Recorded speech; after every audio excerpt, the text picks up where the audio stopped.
பக்கத்தில் உள்ள ஸ்கூல்ஸ் எல்லாம் இருக்குது. இவ்வளோ குப்பையை கொண்டு ரோட்டில் போட்டு வச்சுருக்காங்க. ஸ்மெல் அடிக்குது, நடக்க முடியறதில்ல. இப்போ 3-4 ஸ்கூல் இருக்குது இங்கே. பொதுமக்கள் யாரும் நடந்து போக முடியறதில்ல. இங்கே குப்பையை வந்து ரோட்டில் போட்டுன்னு எடுக்கவும் மாட்டேன்றாங்க யாரும்.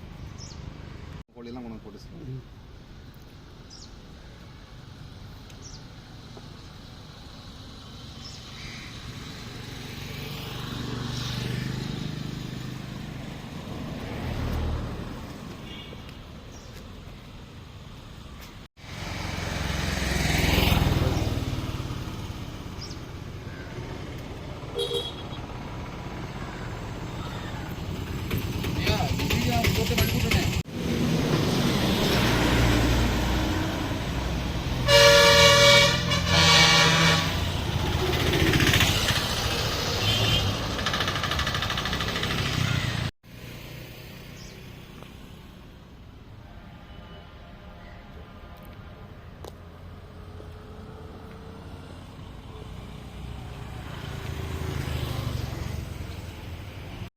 ராகம் டிவி யூடியூப் பக்கத்தை சப்ஸ்கிரைப் செய்யுங்கள்.